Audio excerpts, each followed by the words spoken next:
Asia's monarchies defy history. In a modern era of democracy, worlds of tradition, mystery, and ritual command fascination and respect like never before. Asian monarchs are symbols of continuity, living connections to the past that are often loved and loathed in equal measure.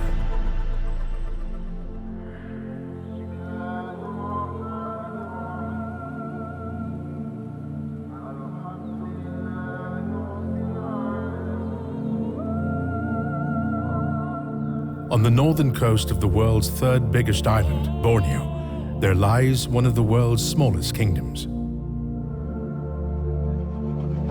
Brunei owes its extraordinary existence to the fact that it's had a sultan as a monarch for the last 600 years.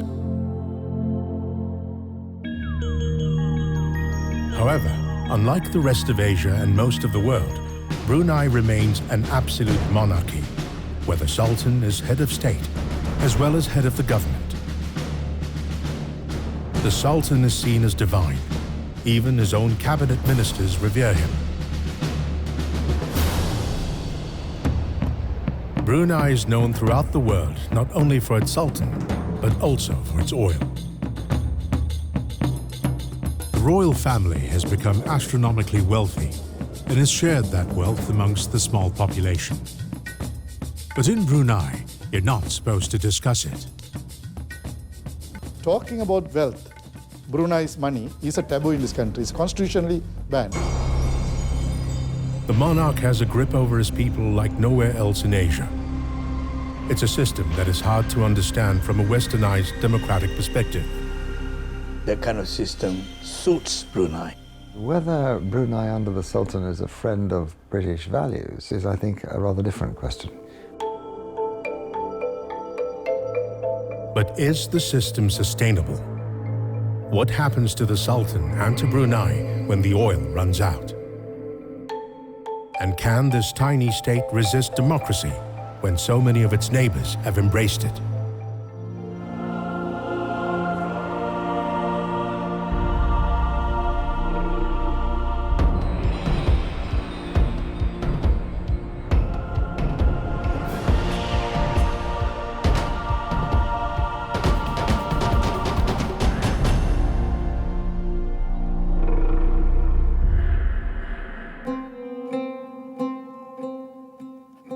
Brunei is one of only 6 countries left in the world that have retained systems of absolute monarchy.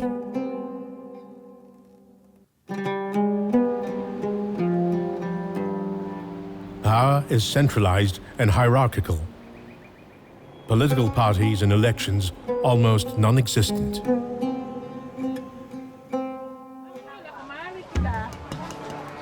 Brunei has been a sultanate ever since Muslim traders established themselves here in the 14th century.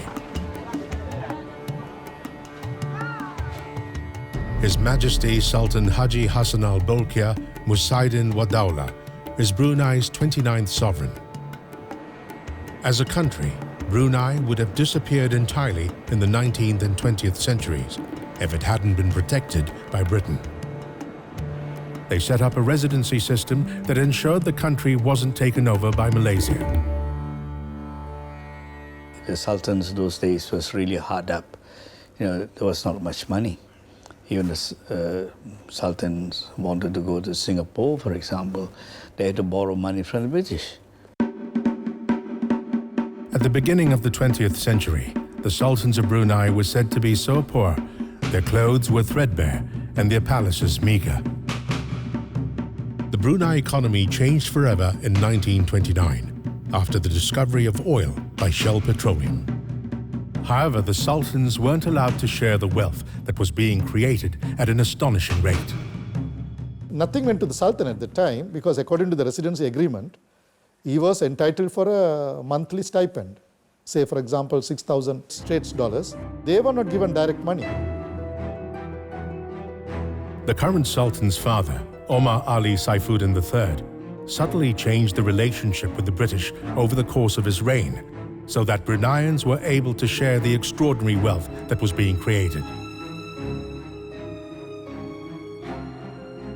By the 1980s, the Sultan of Brunei had earned enough money from oil exports to be dubbed the richest man in the world, largely because the line between his personal assets and the country's had become so blurred.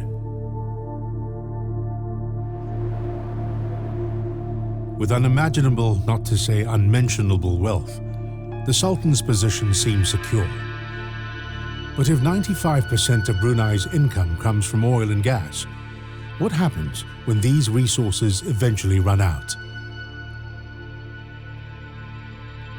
From 1935, when the oil was discovered, this British threw out the theory that within 25 years, Brunei oil will be dried up. I hear the story when I came 21 years ago.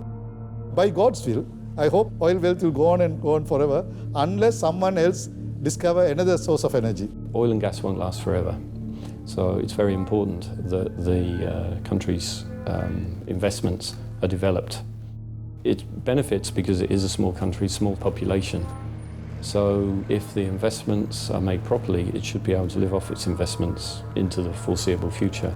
Human ingenuity is limitless. You know, we always worry about something which did not happen. We'll find something. Brunei's development is at the moment unsustainable. It needs to invest in other areas and quickly. Since the 1990s, alcohol, bars and nightclubs have been banned, so it's unlikely tourism can ever gain a foothold. Because of its incredible wealth and tiny population, Bruneians have a very good standard of living, enjoy free education and healthcare, and pay no personal income tax.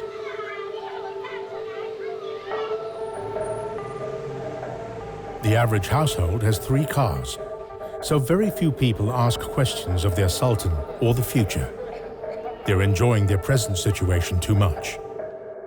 It's an oasis of calm. Many people like to be in Brunei, like to work in Brunei, because it is a calm place. It's a very friendly and welcoming place. It hasn't suffered excesses of many of the other states.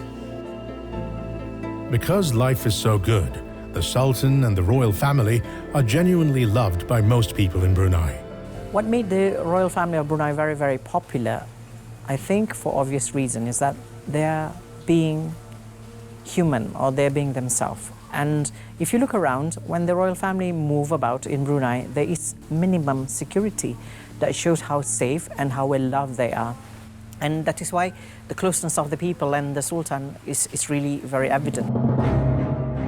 The question is, how has the Sultan of Brunei survived as the last absolute monarch in Asia, where power is completely centralized in his hands?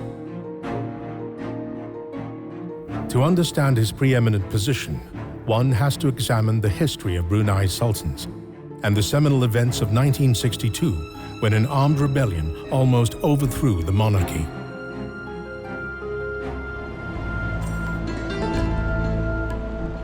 Brunei Bay was an important port from the 9th century, as traders from China and the Middle East used it as a landing point and a place to buy important jungle goods.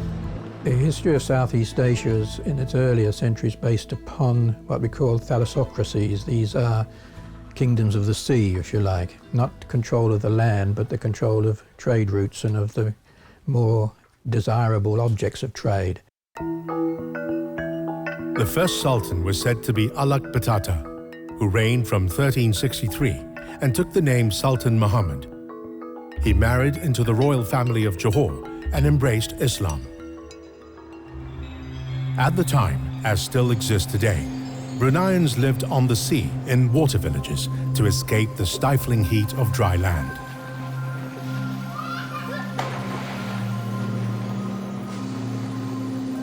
Subsequent sultans built Brunei's first mosques and preached strict adherence to Islam. The sultans were revered by the people. It becomes almost an act of sacrilege to criticize the Sultan in a situation, because he has got this aura about him, which I think has been handed down to the generations. His support is reinforced by the palaces and by the wealth and by all the prestige objects and all the ceremony that goes with it. During the 15th and 16th centuries, through warfare and trade, Brunei built an empire that covered Borneo and parts of southern Philippines. There were two famous kings, Sultan Bolkiah. He was known as Nakoda Ragam, the man who goes on the boat singing. And he, plus the ninth Sultan, Sultan Hassan, they were the people who actually known in Brunei history for having caused this expansion. From the 16th century, Brunei's history became dominated by the arrival of European seafarers. First the Portuguese, then Spanish, and finally the British. We have a positive evidence by Anthony Pigafetta, who was in Magellan's fleet, Italian, who came to Brunei, and he left a very vivid account. And he speaks about Brunei people drinking in golden cup and wearing a very expensive gown. And plus, he was treated for 54-course meal. Brunei reached this opulence mostly through trading means. It was the importance of establishing and maintaining the spice trade that made the country a tactically important place for the Europeans. While the Spanish failed to overrun Brunei, the British arrived in the 18th century looking to get a foothold in the bay to keep their trade routes open. By this time, Brunei's empire was in decline. Brunei sultans found themselves sandwiched between competing and expanding interests on Borneo.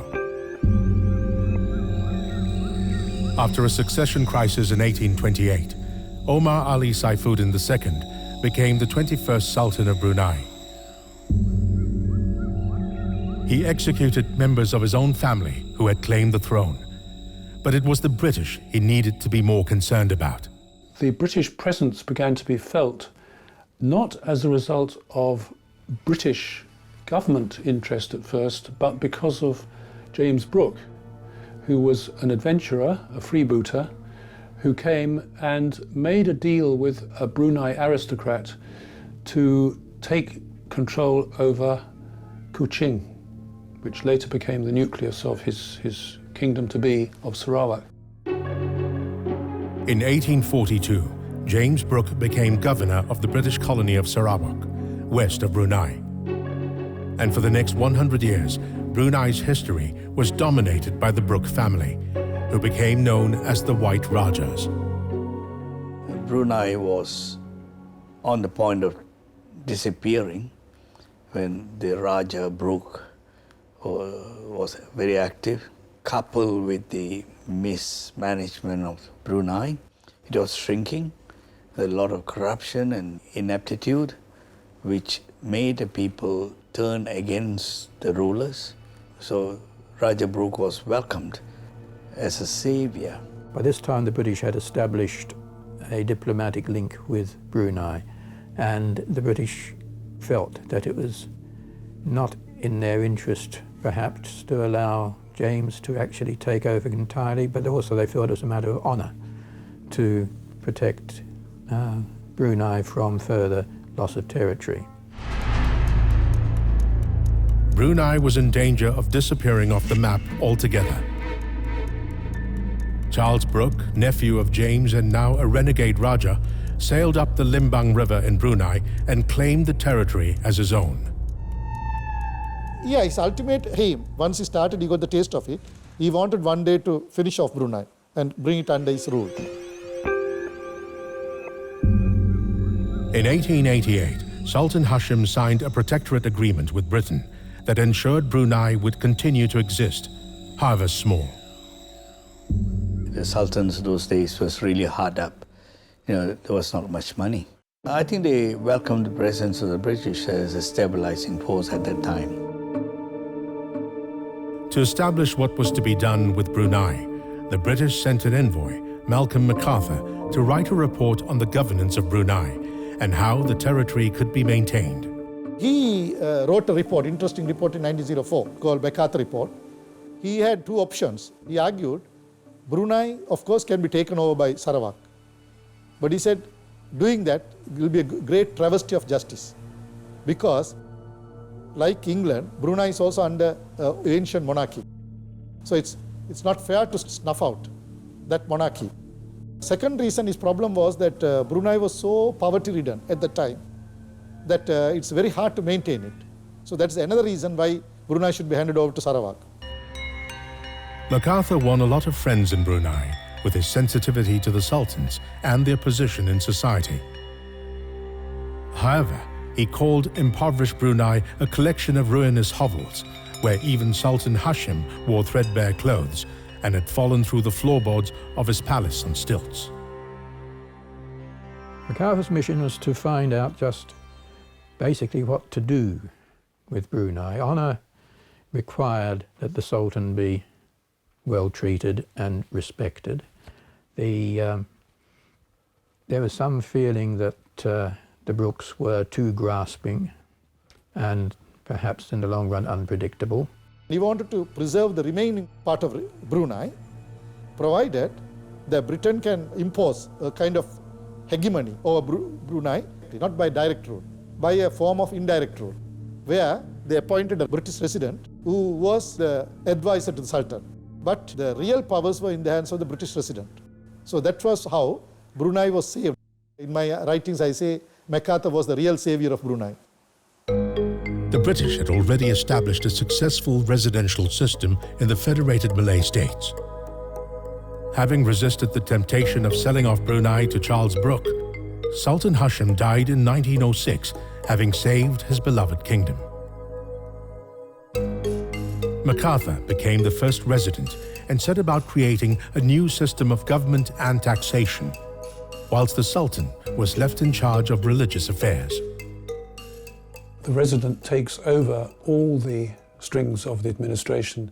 He becomes the governor in effect. And the Sultan, usually under these treaties, the Sultan had to accept all his so-called advice, whatever he advised, which meant really the Sultan had lost his autonomy.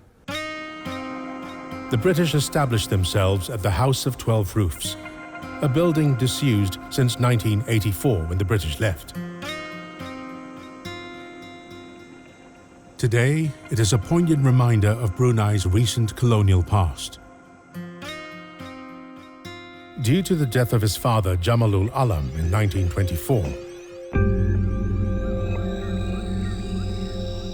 Ahmad Tajuddin became Sultan of Brunei at the age of just 11. With a minor on the throne, it was no surprise that the British were making most of the decisions for the country. The British effectively modernized Brunei, but compared with the rest of Asia, the country was relatively poor. This was about to change dramatically. Shell's discovery of oil in 1929 meant the country's roads, railways, and housing were built at an incredible rate. By 1936, the country's debts had been paid off. From nowhere, Brunei became the third biggest oil exporter in the Commonwealth. But Sultan Tajuddin wasn't personally seeing any of the oil money. Nothing went to the Sultan at the time because according to the residency agreement, he was entitled for a monthly stipend. Say, for example, 6,000 Straits dollars.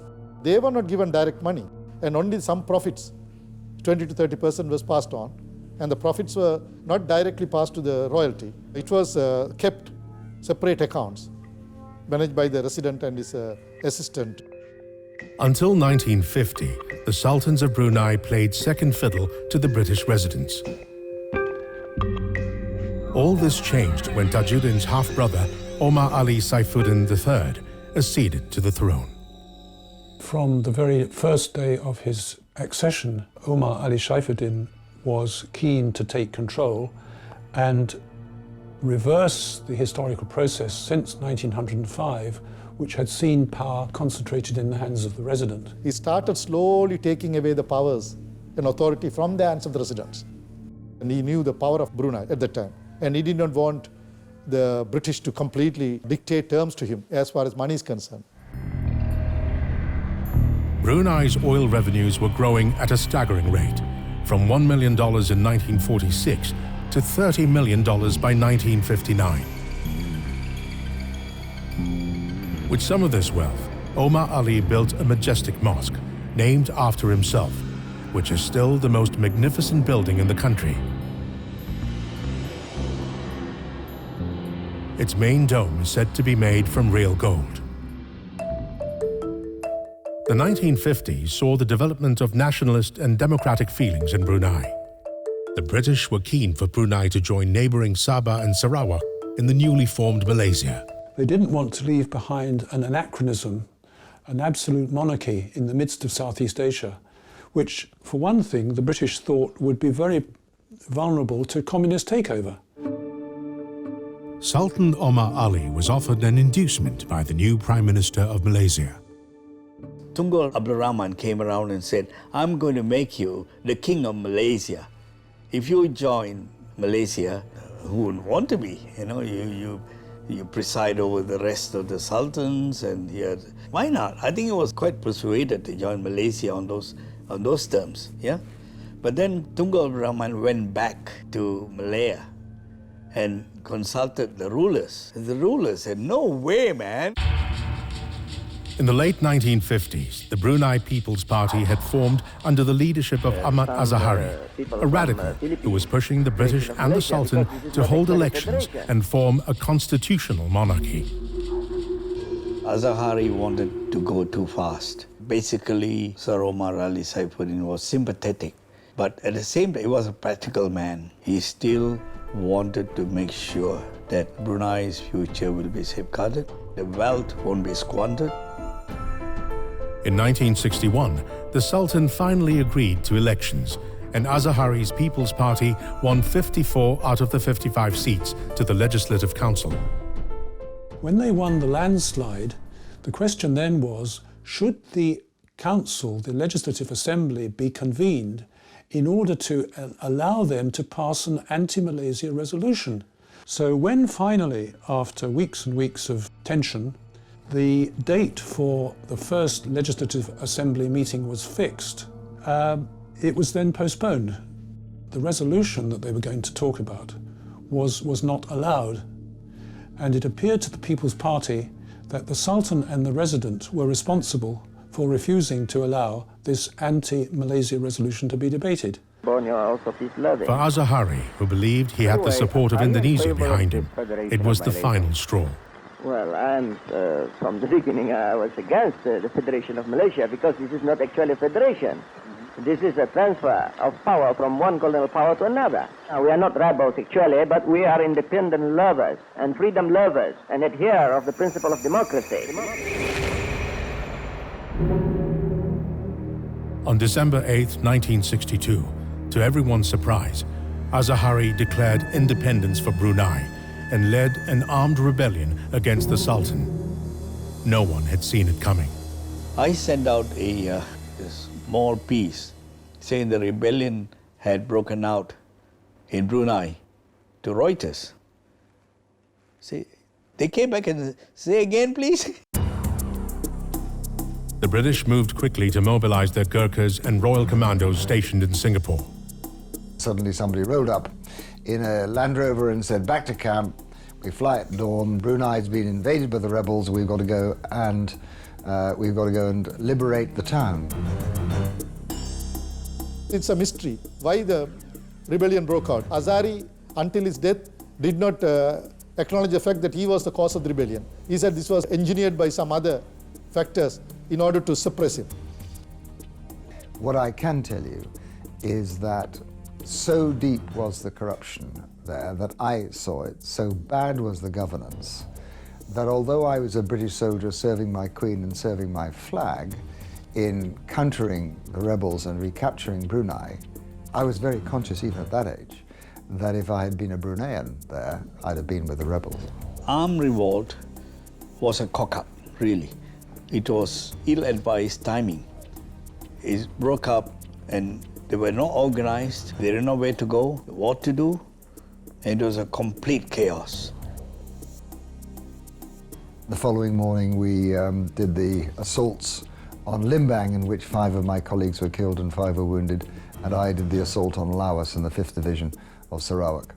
And we went off to rescue, in inverted commas, the district officer and found that he was a rather large gin-sodden man with I like to think of him with a pink gin in his hand, but I think he only had a Webley revolver, who had in fact been surrounded by the rebels threatening his life, and he'd gone out and said, "I am the representative of Her Majesty the Queen, surrender," and they all did.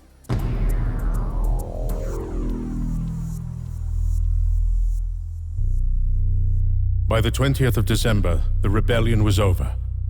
The Sultan declared a state of emergency, something that surprisingly still exists today.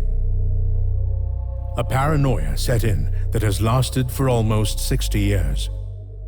Sultan Omar Ali was a unique gentleman, and he believed in the people quite a bit until the rebellion. That sort of changed his whole outlook. Yeah, he became sort of paranoid because he trusted his people so much, and he felt that they turned around him and let him down quite badly. Only 40 rebels had been killed in the uprising and 2,000 captured. They would have been pardoned if they swore allegiance to the Sultan. Some refused. They would spend the next 20 years in jail. In 1962, a democratic experiment by Sultan Omar Ali Saifuddin III went horribly wrong. When elections didn't go his way, he disbanded the legislature and sparked a rebellion that came without warning. In just 12 days, the uprising had been quashed. Many believe it was Brunei's incredible reserves from the export of oil that were at the heart of the rebellion, and the reason Brunei has not had meaningful elections since. At that time, I mean, people of Brunei were many of them were taxi drivers and laborers, and how could you give democracy? How could you hold elections? How could you give power to these people? They would have made a mess of it. They already made a mess of the rebellion.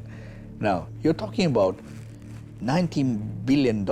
I admire the Sultan because, I mean, if I had this kind of money at my beck and call, I would go crazy most probably. In the mid-1960s, the British government was urging the Sultan to introduce elections and allow Brunei to become independent.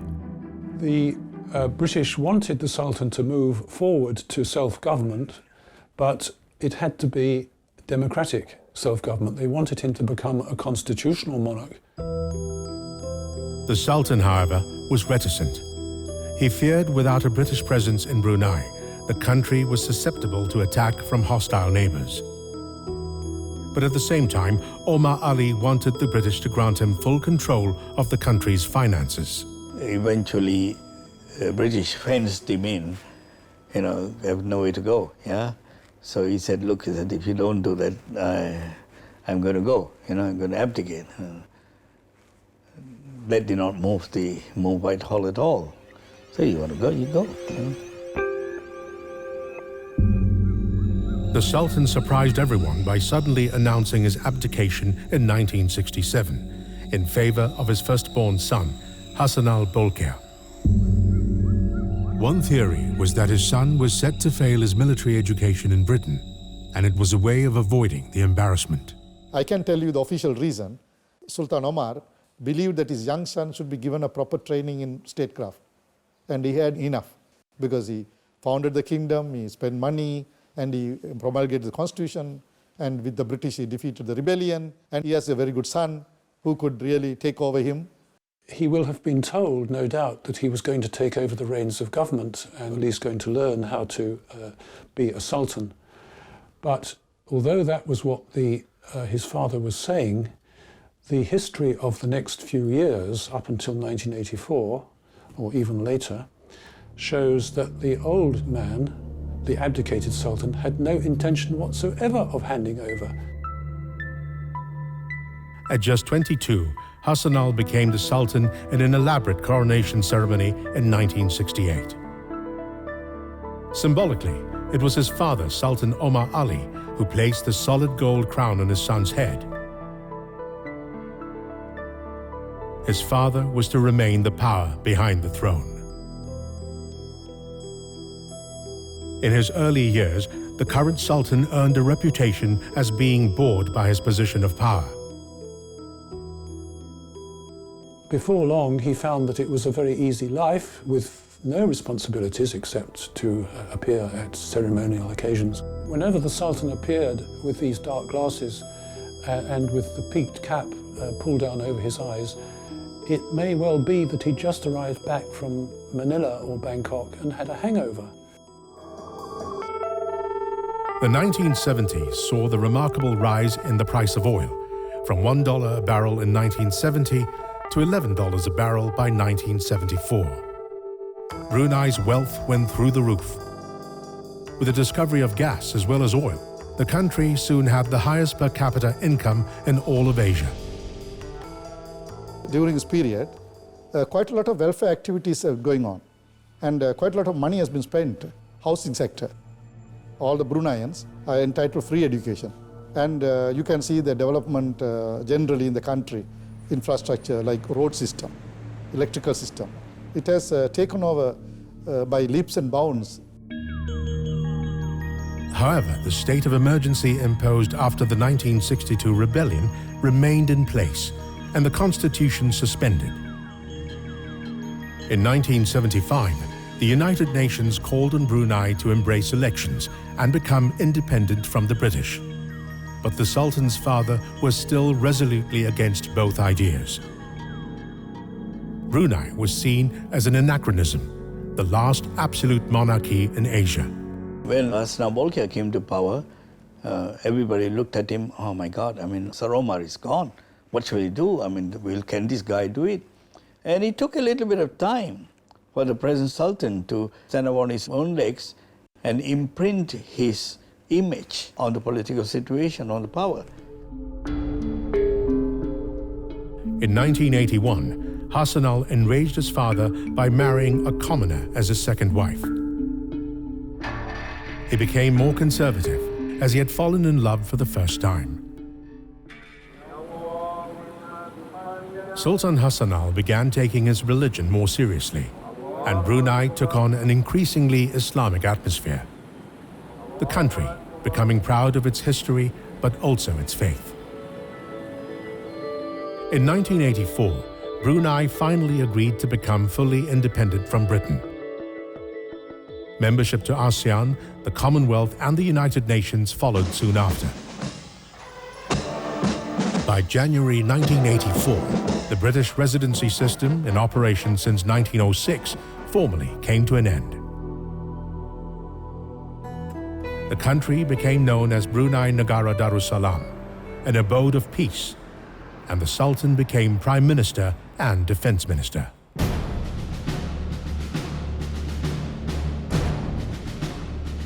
His brothers occupied the other positions of power.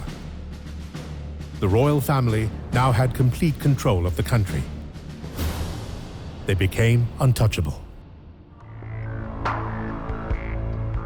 With independence in 1984, Sultan Hassanal Bolkiah assumed complete control of Brunei. The enormous state reserves that had been controlled by the British were suddenly at his mercy. The question for the Sultan and his family was how to get real control, not mediated by a finance officer. They wanted to exercise direct control themselves. Sir Omar Ali Saifuddin, at that time, before the independence, he had accounted for every cent Brunei had. They were all invested with the Crown agent. Every year, the Legislative Council would meet and Brunei's accounts was read out. So there was no hanky-panky going on there. But the whole thing happened after the independence. There was a change. The Sultan took full control, forming the Brunei Investment Agency and putting his brother Prince Jeffrey in charge. The country's finances became a state secret. It was necessary to find some legitimate procedure whereby money could be allocated to the royal family without going through any kind of legislative process. And the mechanism that was found was charged expenditure. With an expenditure account outside of the national budget, it was harder to know how much of the oil revenue actually went to the royal family. The Brunei auditor, an Englishman, tried at one point to carry out an audit. He wasn't let in through the grill. They wouldn't let him into the offices of the investment agency. The distinction between his own wealth and the state became so blurred, he was listed as the richest man in the world. The state's assets, all their reserves, were effectively his own. The Sultan's spending became the stuff of legend. His car collection alone was said to include 500 Rolls-Royces and hundreds of other classic cars. For his own personal use, he had a jumbo jet customized with gold fittings, believed to be worth $233 million. To the outside world, he was the king of bling. He built the biggest palace in the world, the Istana Nurul Iman, its gold dome towering above the Brunei River and the water villages below. Every year for the Muslim festival of Hari Raya, the Sultan opens the doors of the palace to his subjects, and over 100,000 people receive food and gifts from the sovereign. Because of his incredible spending, the Sultan gained a reputation that put Brunei on the map. Only Hassanal and his brother Prince Geoffrey knew the state of Brunei's finances. The lack of transparency as to where the money is going and where it's coming from, I think, is a major problem for the period. The great expenditure, the lavish expenditure, has fallen into some sort of disrepute, if you like. Discussing money and how much money the Sultan has became a no-go subject. Talking about wealth, Brunei's money is a taboo in this country. It's constitutionally banned. The centralized financial system set up after independence was open to abuse, but the Sultan could have never imagined it would later be his own brother who would be accused of stealing from state coffers.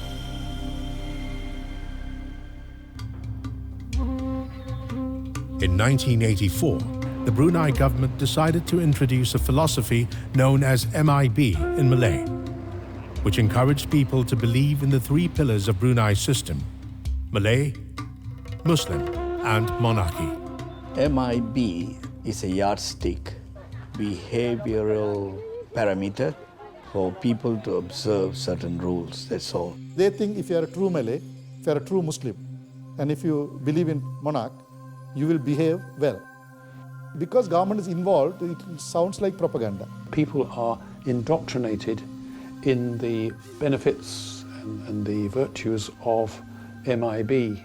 It's now taught through schools, it's taught in the university, and people are constantly reminded that that is the blueprint to which they should try to conform. Brunei isn't 100% Malay, nor 100% Muslim. Chinese workers make up a sizable proportion of the population. So this ideology precludes them, although the government claim it is inclusive. MIB as a philosophy is largely symbolic.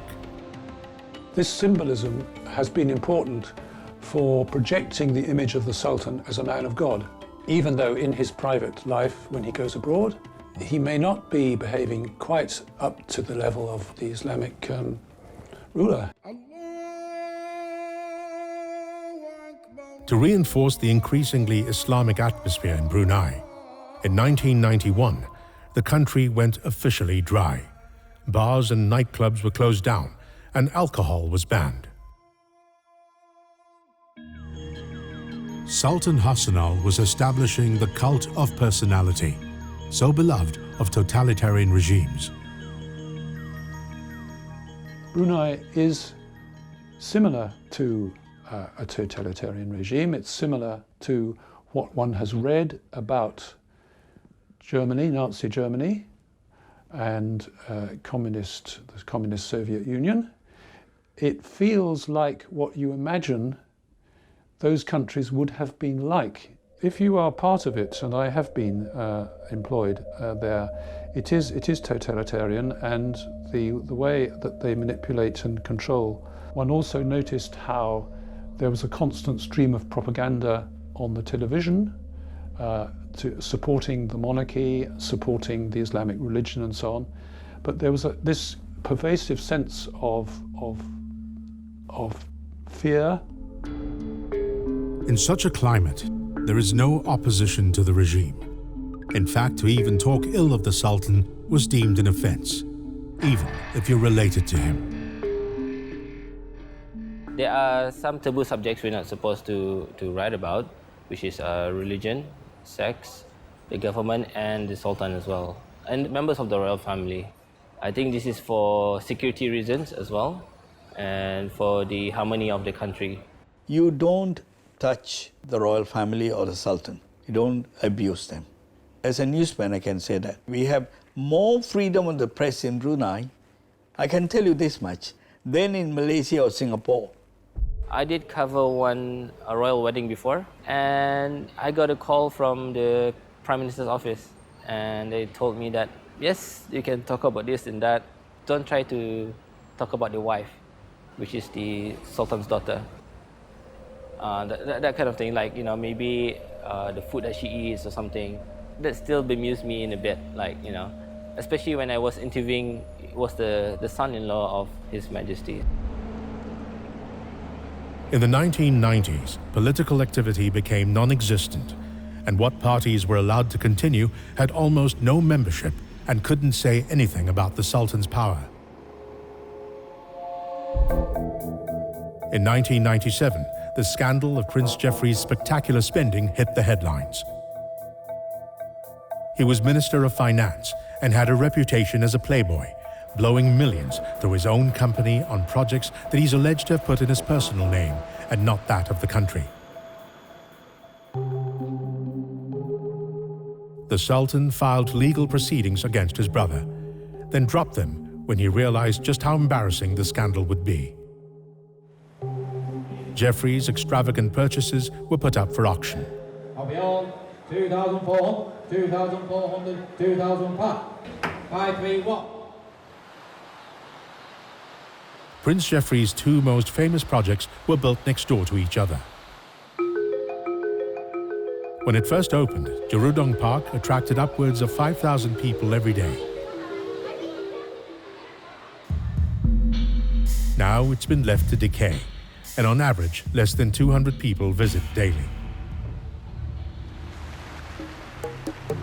The second project was one of the world's most expensive hotels, the $1 billion 600-room Empire, with real gold leaf lining the walls and suites costing up to $14,000 a night. It was said to be a project which would need to be filled nightly for something like 100 years in order to pay back the investment. It was a hotel, and Brunei hasn't got a very lively tourist trade, and most of the tourists who come would not be able to afford to stay in a hotel like that.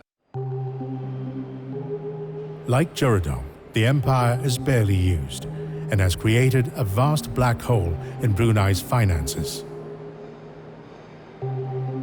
Brunei is littered with projects began by Prince Geoffrey and never completed. He was so ambitious. And what's happening in Dubai now, it also happened in a small way in Brunei, because Prince Geoffrey started to build a lot of palaces, a lot of flats and a lot of dream buildings, which was useless for Brunei. He was accused by the Sultan of embezzling $15 billion from the country's accounts. The scandals relating to the use of money in the past weakened the prestige of the monarchy. Prince Geoffrey described himself as the fall guy for his family's excesses. I'm sure the Sultan felt deeply betrayed by Geoffrey, and he must have realized that he, the Sultan, had a sort of character flaw, that he had been too trusting. He trusted international opportunists such as Khashoggi, El Fayed, but it had never damaged him. However, in the case of his own brother, I think he was really made to realise how careless and over-trusting he had been, and I think it must have had a deep effect on him. Brunei suffered in the Asian economic downturn of the late 90s. From being a country with incredible reserves and a budget surplus, it suddenly found itself dangerously low on funds. The era of super spending came to an end. The Sultan became much more circumspect about money. He also took over from his brother as Minister of Finance, unable to trust anyone else with the state funds. We should go back to more transparency where Brunei's wealth is concerned. We must know where the money is going, where it's being invested, what is being done. And unless we do that, there's going to be problems like Prince Jeffrey misusing the funds. In 2004, the Sultan declared himself infallible and immune from prosecution. Freed of Brunei's colonial masters, today his grip on power knows no bounds. Brunei has been very good to Britain. We're doing a lot of work to help and support their armed forces. So Brunei is regarded as being a friend of Britain, but whether Brunei under the Sultan is a friend of British values, of democracy, freedom, and the ability to express your views is, I think, a rather different question. The Sultan has survived for over 4 decades on the throne. Many can't imagine a day when he won't be around. His Majesty is a father, a leader, a friend, and most importantly, a Bruneian. So His Majesty is all of that, So whatever the people feel, he can also feel it. What he has done for the country, I'm really impressed, And sometimes I wish that he stays longer as the Sultan, for as long as possible as well. And mind you, he's been running the country for 40 years. And I'm always impressed that, the international relationship that he has with other countries is very strong. In recent interviews, the Sultan has admitted that the current system of absolute control can't go on forever. He knows that things must change. And he said, when the time comes, I will change as well. I think that there will be some steps towards a constitutional monarchy in due course. There has to be some public participation in government. For the moment, the last absolute monarchy in Asia appears secure. Its people content to keep things just as they are. We are all accustomed to the political system right now. If it was to change, it will really shake up Brunei a bit. For the foreseeable future, I think that Bruneians would say, yeah, we've got a good lifestyle. It's a nice place to live. If it ain't broke, don't fix it. Yeah. Brunei monarchy has been a good influence. With the present Sultan, the past Sultan, it's the best thing which have happened to Brunei. The man Bruneians simply call HM is a benevolent ruler who genuinely wants the best for his people, a population entirely beholden to him, and his iron grip on power. Can his dynasty survive when oil is finite and a new, more vocal generation move into positions of power? How long can politics be put on hold? These are questions that only the Sultan can answer. For the moment, he and his people, it seems, are content with the status quo.